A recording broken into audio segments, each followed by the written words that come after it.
Are Pokemon cards a viable investment in 2025? Yep. Okay. Thanks. Great video. Come here, chop buddy. I wasn't sure I really wanted to make this video. From my time collecting Magic, I watched some alpha investments back in the day, and the algorithm apparently decided that, you liked Rudy, so you'd love his cousin, Pokemon collector dude, Nostalgia Nomics or something. So I saw one of his videos today, couldn't help but click on it, and thought I would address this in a less clickbaity, ragey type way. Pokemon cards are a completely viable alternative asset, right? Collectibles. This could be coins, stamps, antique cars, art. All of these things are great to hold wealth, sustain wealth, retain value over the time. And some will appreciate, right? You might get some luckiness, as a lot of people have over the last, 18 months or so in Pokemon.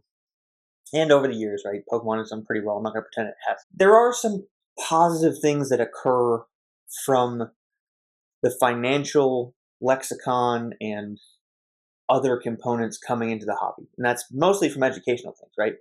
If someone can learn what some of these things mean and can apply them to other facets of their life, that's actually kind of great, right? So if you can figure out what investment strategies are, particularly asset allocation, which is kind of the critical part of this video and what Nostalgia Nomics was kind of not really hinting at, and it's not going to give you a bunch of clicks on YouTube, so I understand why. And things like dollar cost averaging, diversification, and other type of financial literacy components.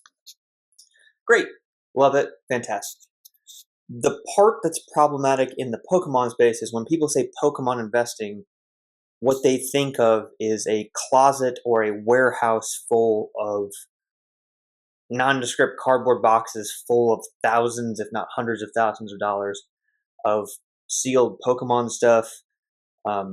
Particularly at this point, ETBs, booster boxes are kind of the primary ones, things like Bloom and Water sets. What you have to realize is that, yes, they've done very, very well, and that's great, but there's a few components that are kind of being overblown. And what the connotation is that you're going to throw all of your money at Pokemon. And that is where I think most rational people would have a problem, right?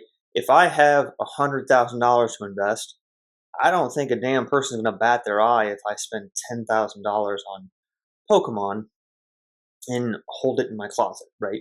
That is okay. But I have $100,000 to invest. I didn't just dump $100,000 into Pokemon cards. This would be the same thing as if you did traditional assets like stocks. If you were picking stocks, the only thing that's kind of remotely acceptable at this point is like an ETF to really spread out and diversify your assets across the stock market. Even then, most people would tell you that all of your assets into stocks is a little risky. The argument that Nostalgia Nomics was making in some of these things were just weird, right? So like his argument was the volatility of stocks and crypto was based, I think he was talking about the president's announcement on tariffs. Could have been the Fed. I don't know if it was the Fed or the president. It was unclear what he was talking about. But what he was saying was that one person had such a huge effect on the market by one policy of tariffs, and his Pokemon collection in collector didn't move hardly at all, where the rest of the assets were down, 5% or whatever it may be. Which is actually a very weird point in one sense, because that same person he's saying is increasing the volatility and can really be risky to your assets, that same person could just ban the sale of, or ban the imports of the Pokemon company and basically, really mess up all the economics of Pokemon collecting too. So I'm not really sure what the point was. But the really important message there was his collector app didn't track the same way as the stock market or the crypto market, which that would be the point of diversifying into a collectible like Pokemon cards, right? My asset held over here doesn't do the same thing as my asset held over here. Diversification, great, reduce risk across different asset classes. The other thing I think is pretty cool and good about this investment space that I think is underplayed is the psychological aspect, right? Investing in traditional assets is boring as hell.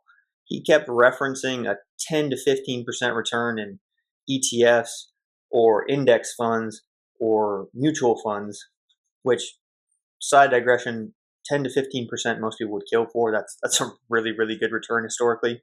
I mean, historically, you're talking about S&P returning more like 5 to 8%. The last 10 years, 15 years has not really been indicative of the historic. I digress. And I don't even remember what the hell my point is now because that was such a wild take. The psychological component. Throwing money into a 401k, if we're going to be really traditional and boring, but let's say it's outside of that, into a traditional asset class is not fun, right? You throw it in the stock market and then that money kind of just goes away into the ether. There's no boxes to look at. There's no cool thing to look at. You can perpetually check the stock market, which is not good for your mental health. Wouldn't recommend it. But more importantly, most people don't do it because it's not exciting. It doesn't excite them. It's not enjoyable. Whereas Pokemon, for a lot of people, that collecting aspect is. So my thesis here is, if it gets you to put some money away in something that could retain some value, i.e. you're not throwing it in a money pit of something else like a car or something that just depreciates in value guaranteed, that's actually kind of a good thing, right? If you were going to spend that money in a consumer way or invest in Pokemon cards, that's genuinely a positive thing for most people. So that's the psychological component that I think is undersold about investing in a collectible. That's great. Now, you will need to plan to transition that money, i.e. in the last 18 months, let's say you got a bunch of gains on your $10,000 of sealed ETBs of Prismatic or whatever the hell it was. You should probably have a plan of like what to do with that post gains, right? Like maybe into another asset class. I'm not telling you what to do. That's for you to figure out. I'm not a fiduciary, so have at it. But taking gains and then redistributing them across asset classes is kind of the standard financial portfolio model, which I would again recommend you parlay all this investment talk in the Pokemon space into educating yourself across other avenues of investments. I think one of the main problems that I'm not really understanding in the investment space is sort of the, yes, on the local scale, your booster box 3x'd or 4x'd on MSRP when you bought it at whatever time point. I'm really happy for you. That's great. But in reality, that one booster box netted you $300 or $400. But we got to kind of multiply that out to make it life-changing, right? When people are talking about getting rich off Pokemon, now let's say I made $300 off a booster box. I need to do that 1,000 more times to make some legitimate life-changing financial progress. And in the current market, I'm not really sure where I'm supposed to get 1,000 booster box at MSRP. So maybe you have another supplier? I don't know. And if you can get them under MSRP, great. But I think the part that's just not really well advertised is all this investment talk is talking to individuals as you're going to be an individual investor. But most of these people talking about this are doing it as a business. Like this is your LLC, you stream, you have YouTube, you have a lot of these things. You're not just buying boxes and letting them sit on the shelf for 10 years, right? Like you have a distribution side thing, and then you're having multiple revenue streams, as you should. Very smart. Great business sense. Love it. But parlaying that onto other random people and being like, hey, you can invest in Pokemon and get rich is kind of misleading because they're not going to have all that. And also, they're not going to have the assets to purchase a life-changing amount of Pokemon cards. And then the other component that was weird in this thesis was like, people are asking, he was saying about how buying into Pokemon right now with all-time highs. He's like, his example was S&P 500's at all-time highs or cryptos at all-time highs. So would you not buy into those? And the truth is, unless I'm just, which is okay. If I'm dollar cost averaging and readjusting for asset allocation, no, I'm probably buying a little bit less because those things are appreciating so much. And that is portfolio management. Really good investors like Warren Buffett, though he was getting older and some people thought he lost his touch, were notoriously sitting on cash in these very high valuation times, right?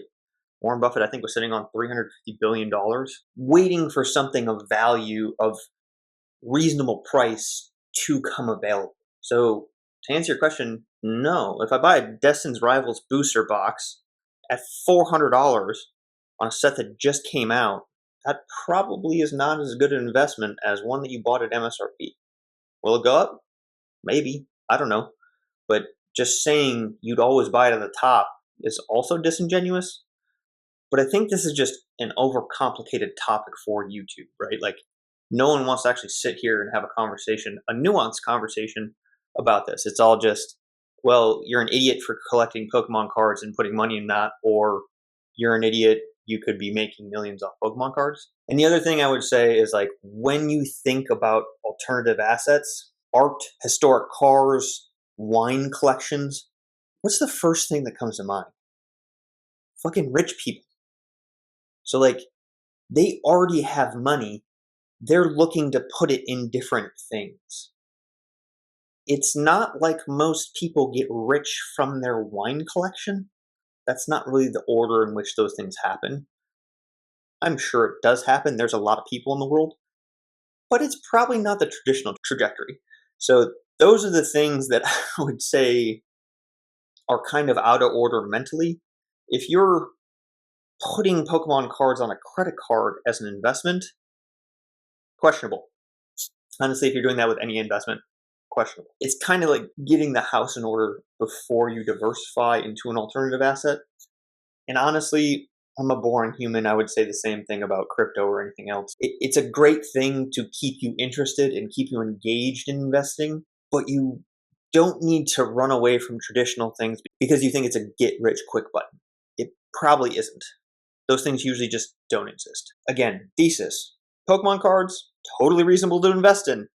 I actually kind of like it. It's just a financial literacy, keeps you engaged in something that retains some amount of value. Even if it goes down some, making sure your house is in order before you do those things is the actual advice you should be taking from this, right? Like, you shouldn't leverage or go crazy on Pokemon cards if you have $150,000 in student debt or you're barely making rent. That's probably not the way I would go. But saying all that, I'm not sitting in front of endless boxes of Pokemon cards, so I'm just a hater or something. I don't know. I wouldn't listen to me.